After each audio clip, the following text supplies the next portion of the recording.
Hyderabad HMDA grounds లో ప్రజా విజయోత్సవాలు grand గా నిర్వహిస్తోంది తెలంగాణ సర్కార్. ప్రజా ఉత్సవాల్లో భాగంగా నేడు ఆరోగ్య ఉత్సవాలు జరగబోతున్నాయి. ఈ కార్యక్రమంలో సీఎం రేవంత్ రెడ్డి పాల్గొనబోతున్నారు. 213 నూతన అంబులెన్స్లను ప్రారంభించబోతున్న సీఎం రేవంత్ రెడ్డి 16 నర్సింగ్ కాలేజీలు, 28 ప్రభుత్వ అనుబంధ హెల్త్ కేర్ కాలేజీలను వర్చువల్ గా ప్రారంభించబోతున్నారు. అలాగే 32 ట్రాన్స్జెండర్స్ క్లినికల్ కూడా వర్చువల్ గా ప్రారంభించబోతున్నారు సీఎం. వైద్య ఆరోగ్య శాఖలో కొత్తగా ఎంపికైన 442 మంది సివిల్ అసిస్టెంట్ సర్జన్లకు నియామక పత్రాలు సీఎం అందించబోతున్నారు. అలాగే 24 మంది ఫుడ్ సేఫ్టీ ఆఫీసర్లకు కూడా నియామక పత్రాలు అందించబోతున్నారు.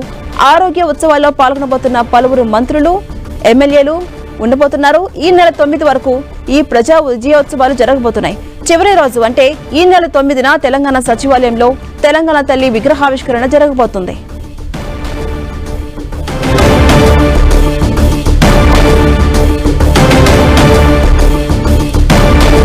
ఇవాల్టి ప్రజా ఆరోగ్య ఉత్సవాలకు సంబంధించి మరిన్ని అప్డేట్స్ మా ప్రతినిధి కరుణాకర్ అందిస్తారు. కరుణాకర్,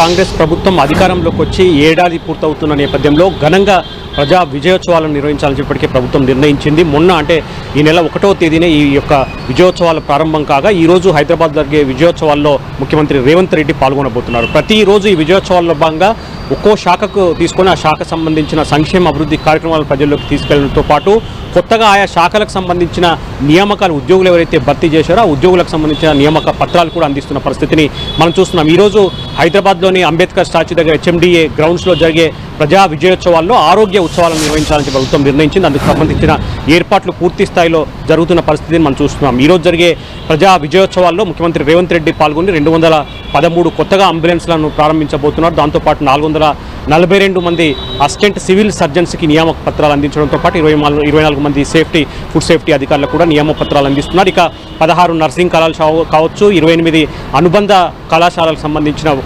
ప్రారంభోత్సవాలు కూడా ముఖ్యమంత్రి రేవంత్ రెడ్డి వర్చువల్గా ప్రారంభించబోతున్నారు. కాబట్టి ఈ ప్రజా ఉత్సవాల ద్వారా ఈ ఏడాది కాలంలో ఏ శాఖకు సంబంధించి ఎటువంటి సంక్షేమ అభివృద్ధి కార్యక్రమాలు నిర్వహించాము, 6 గ్యారెంటీలకు సంబంధించిన ఎటువంటి విజయాలు చేకూర్చామన్న అంశాలను ప్రజల్లోకి తీసుకెళ్లే ప్రయత్నం ప్రభుత్వం చేస్తుంది. ఈ నెల 9 వరకు ఈ ప్రజా విజయోత్సవాలు కొనసాగుతాయి. ఈ నెల 9న హైదరాబాద్లో ఘనంగా ప్రజా విజయోత్సవాలు నిర్వహించేందుకు ప్రభుత్వం ఏర్పాట్లు చేస్తుంది. సచివాలయంలో ఏర్పాటవుతున్న తెలంగాణ తల్లి విగ్రహాన్ని నెల 9న ఆవిష్కరించబోతున్నారు. ఆ కార్యక్రమానికి పెద్ద ఎత్తున లక్షలాది మంది మహిళా సంఘాల నేతలను ఆహ్వానించిన పరిస్థితిని కూడా మనం చూస్తున్నాం. ఈ నెల 9న సాయంత్రం ముగింపు ఉత్సవాల్లో భాగంగా పెద్ద ఎత్తున ట్యాంకు బండపై లేజర్ షో కావచ్చు, లేకపోతే ఫైర్ వర్క్స్ కావచ్చు, ఇటువంటి భారీ సాంస్కృతిక కార్యక్రమాలు కూడా ఏర్పాటు చేసిన పరిస్థితిని మనం చూస్తున్నాం. ఝాన్సీ.